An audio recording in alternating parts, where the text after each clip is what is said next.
bit different setting than usual. I'm actually at home. Not didn't end up going out yesterday. Today was kind of crappy, but I do have a load for tomorrow, which is Wednesday, and that's when I'm going out. But I figured I'd take a little bit of time, maybe give some tips to people that are trying to, get into trucking. Things that maybe I should have kind of, asked myself when I first started driving. Um, and I wish somebody had kind of told me, and then, just because I'm saying it doesn't mean that you have to do it, or, you're going to see it, or what have you. But it's just whatever comes to my mind, I guess. Um, I mean, first and foremost, you know, do you enjoy driving? It's one of those things where just because you might want to do it as a job, if you don't enjoy driving, this is the wrong business for you. Also, can you sit down and drive for a long time?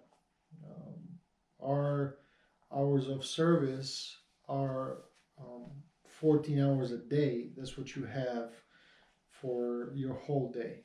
And then you have on duty, not driving, and then you have driving. And then you have a 30-minute off-duty period that you have to do within 8 hours of your start. So say you started at 8 o'clock in the morning, and it took you 1 hour to load, and you started driving at 9 o'clock.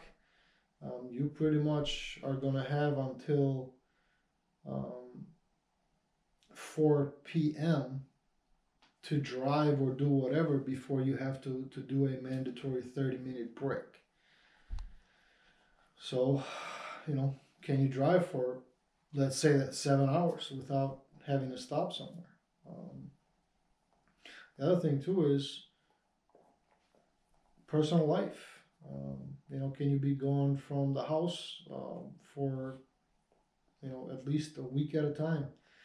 When you first start driving, you're probably going to go over the road with one of the big companies, and they generally want their guys to stay out for I think 2 to 3 weeks. But if you come home weekly, like on the weekend or something, that's even better. But you're still going to be gone for quite a while. So a discussion has to happen with your family, with your wife especially. If you have kids, obviously, if the kids are old enough to understand that, then you would have to, kind of ask them as well. Not necessarily ask for permission, but at least so they're aware of what you're trying to do and see what they think about it. That's the one downside to this business, and I'm sure there's a lot more. But home time is not great.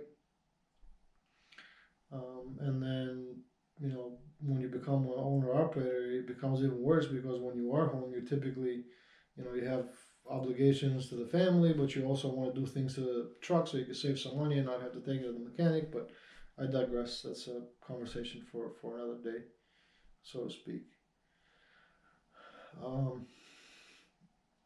But if you do want to do those things, and to start, chances are you're going to have to go with one of the major carriers, and obviously go to truck driving school. I don't know exactly what their requirements are as far as hiring people, but I know as far as the states are concerned, you have to be at least 21 years of age to get your CDL and be able to travel interstate, which means from state to state. I believe you can get it at 18, but you cannot leave the state of which you are licensed in, as far as the CDL. At least that's how it used to be. Maybe I'm completely wrong, but I don't think that has changed. And then obviously driving record is a huge thing. They don't want you to have more than probably one speeding ticket. Obviously companies vary, and that sort of thing. But You got to have a clean driving record. I'm sure no DUIs for however many years. I'm not sure. Like I said, they all pretty much vary. And then some may require you to have a GED or a high school diploma. The state does not require you to have that. The rules are clear when it comes to what you need to get your CDL. Is it says on there that you must be able to read and write the English language, which that's, I guess, not only is it a given, but I think it's the most basic requirement. You should have that to begin with. But regardless, and then some companies may choose not to worry about the GED and the high school diploma, as long as you meet your requirements for driving and you're a capable driver. I don't see why they would care. I personally wouldn't, but then again, I'm not the one doing the hiring, unfortunately. And then when you start,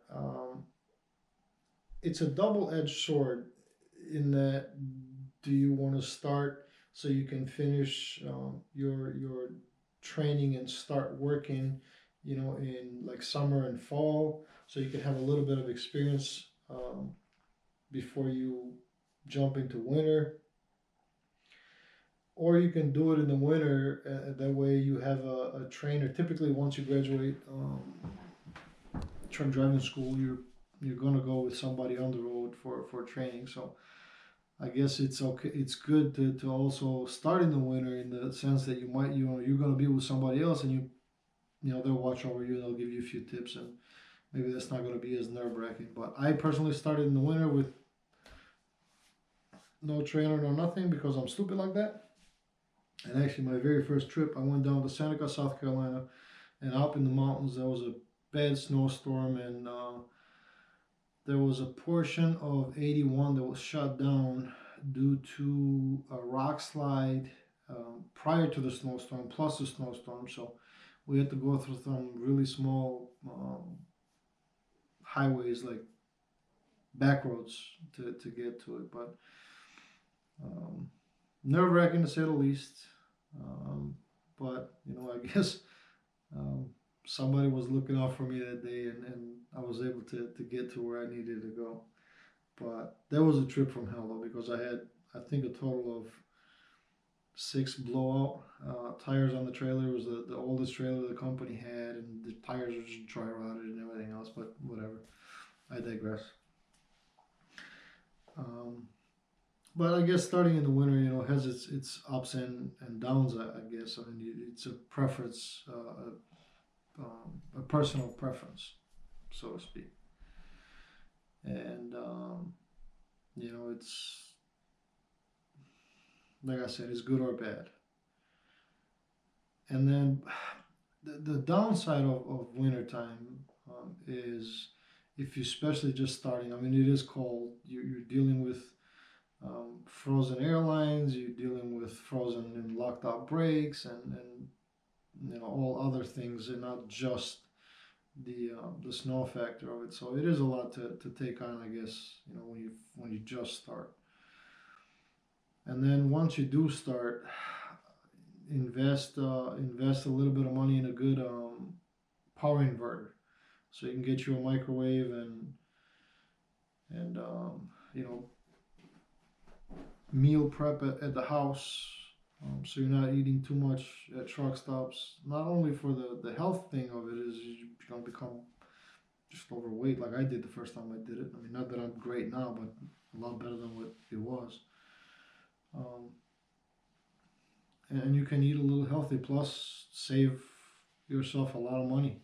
Eating at truck stops and restaurants, man, it gets expensive, especially when you first start driving out for a company. You're not making a whole lot of money. So just invest in that. If not, you can find probably like a lunch pack heater type deal. It's a 12-volt cigarette lighter plug-in somewhere. Takes a while for it to warm up. It's not going to be as fast as a microwave is, but at least something. If you get some meals from the house, you can heat them that way, and you could eat a little bit better and not have to spend a ton of money. That I can't stress enough. Food at truck stops, anything at truck stops, not cheap. So that's something to always keep in mind. And then also you gotta mentally prepare yourself for being gone for days at a time from your family, from your house, from your life. You know, some of you might be okay with that, some might not. And why I say that is maybe some of you have been in that situation before where you had to be away for, you know, maybe even months at a time, and you're perfectly fine with it. But for somebody that's never done that before, it may not be as easy as you think it will be. So you got to mentally prepare yourself for that. And the loneliness that comes with it. I mean, you're going to be in the truck alone, you know, through issues that you may face in your personal lives. And unfortunately, it's one of those jobs when you got nothing but time. And maybe the littlest of problems, because you're not doing anything but just driving and you have nothing but time, it may blow, you know, in your head over and over and over and over. It just may become even maybe worse than what it would have been if you were doing another job, because it would have been busy and other things. But so that's another thing you got to keep in mind. It's not for everybody, but it's not a bad career either. It's actually a pretty good career. But the one thing that I would tell, and what I have told people that I personally know and have gotten in this business, is once you start with it, and if you are 100% that you're going to go down that route, you got to stick with it. You can't expect to have it all, you know, right now. You have to put in your time, unfortunately, and you have to look at it that way. You know, if you work for a big company, chances are the most senior drivers are probably going to get the better runs, the New York runs, and you're going to get the crappier ones, which, you know, obviously seniority is going to have to come first. You just have to put your head down and go to work. Be courteous. Don't, you know, take out your frustration on people that you shouldn't, like shippers and receivers. And I'm not saying all shippers and receivers are going to be great people. There's some that are going to test your patience more than you know. But just be courteous, you know, be polite, and just go about it that way. And sometimes don't even take out the frustration on your dispatch, because it may not be their problem. It might actually be the broker that screwed everything up. Or, you know, you might think it's the broker's fault, but it could actually be the shipper or the receiver or whoever's. I mean, obviously, if something goes wrong, somebody has to be at fault, but it's not necessarily the person that you're talking to that screwed up. So just kind of be mindful of that, and then kind of go from there. But you have to stick with it, though. You have to stick with it. You're probably not gonna, you know, most companies, for you to be able to go to like maybe some of the better companies, or maybe a little bit better paying jobs, you're gonna have to have at least 2 years of experience. And then the next route would be, you know, being an owner operator, but that's a story for another day. And I will make a video of at least what I saw when I became an owner operator, what I faced. But not everybody's journey is going to be the same. Not everybody's going to be faced with the same issues. Some people might have it harder, some people might have it easier, just the way the lock falls, I guess, sometimes. But you have to stick with it. Just put your head down, stick with it, get your experience. Once you have your experience, then you can talk. But when you first start, what I would always say to people is, don't fall into the peer pressure or the bullying because somebody's making fun of you because you're taking too long to park, or you don't know what you're doing, or whatever the case is.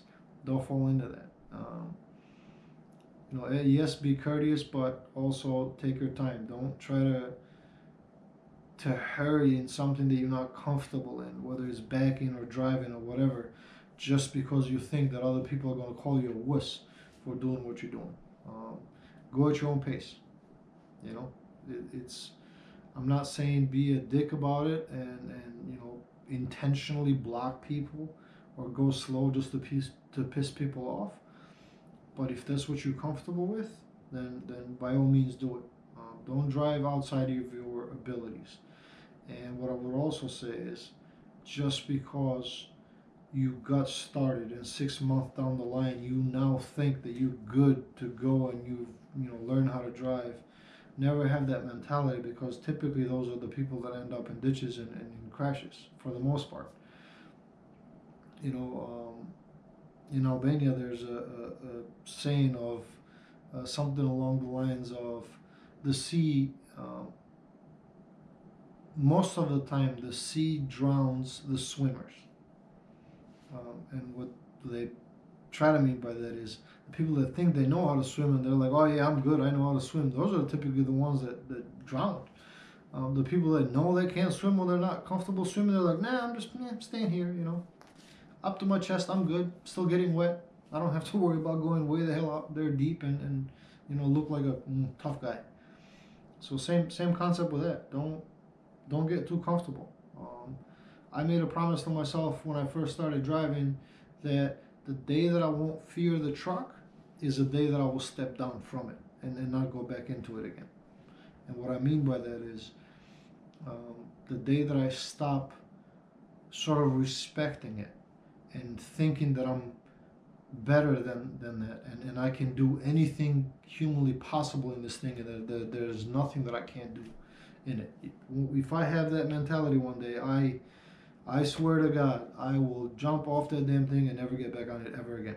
Because I know at that point, it's a matter of time. It's going to be a when, not an if, something happens.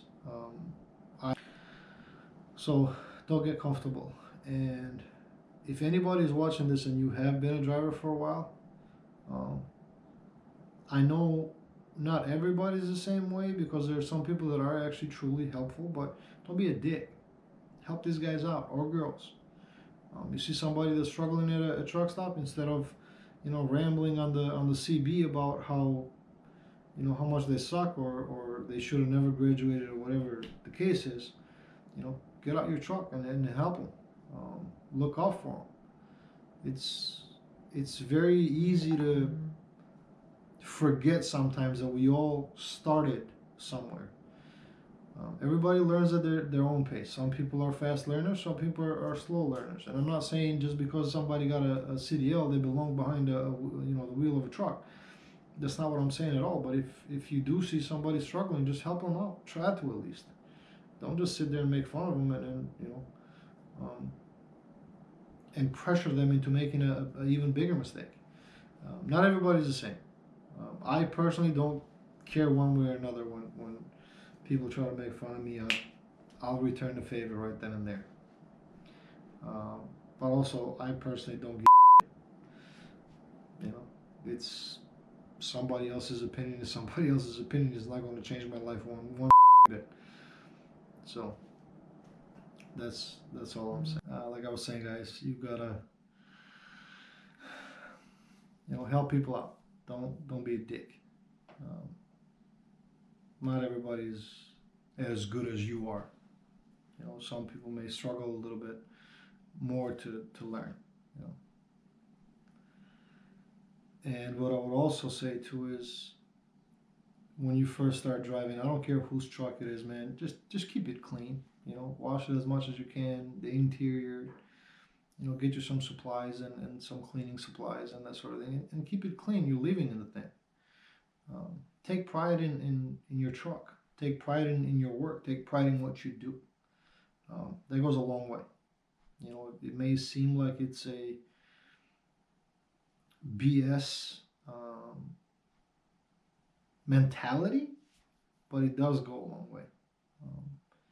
People see that, and that also follows you in the job itself, and how you do the job, and how you how organized you are with your paperwork and your documents and everything else. So take pride in what you do. Take pride in your work. And then at the end of the day, when you go home to your family, try to go home to your family and you know, I know it's easier said than done, but try to shut all the work BS out and you know, be with them and spend the time that you need to with them, because you were gone for a week or 2 or 3 or however many weeks out your company decides to keep you out. And then I said it and I'll say it again. I don't want to sound like a broken record, but stick with it. You know, write it out. Stick with it 100%. Once you get to a certain point, then you can kind of choose the route that you go. But when you first start out, because of the experience thing, which is huge in companies' eyes, is you don't have that many options, unfortunately. And like I said, just stick with it.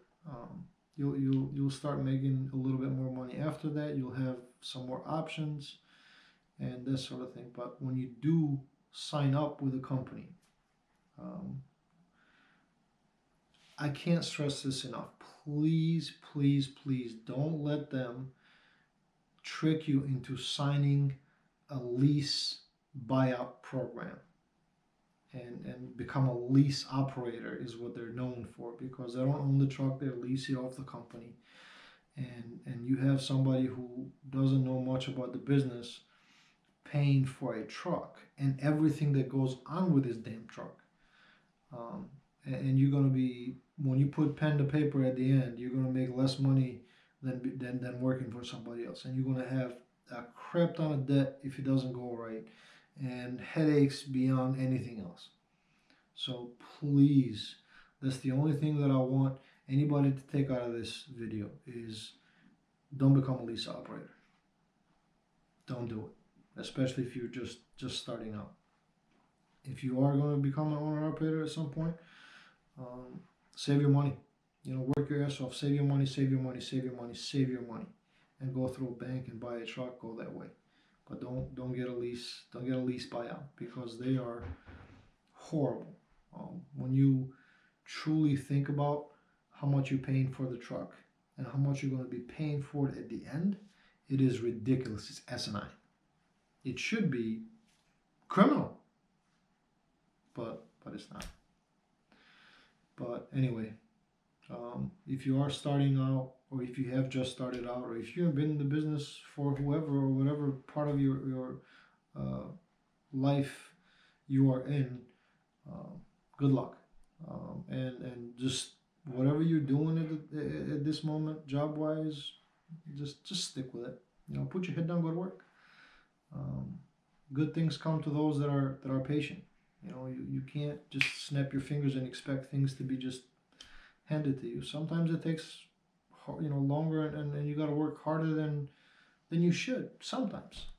But just because that's the case, it's not a God-given right for you to be handed something.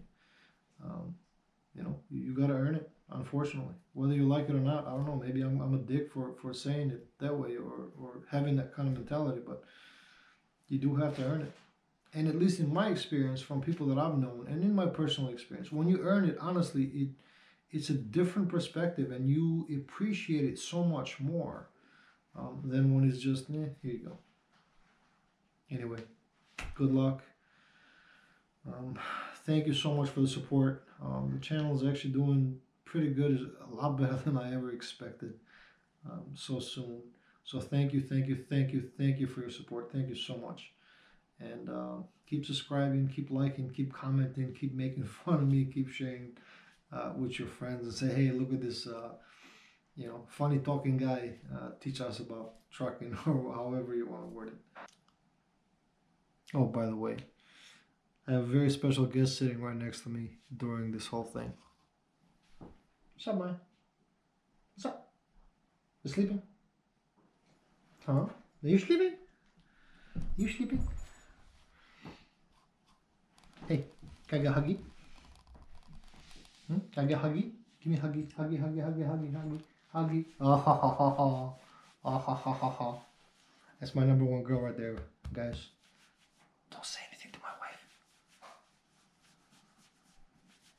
What's up, dude? What's up, girl? Alright. See you on the next one.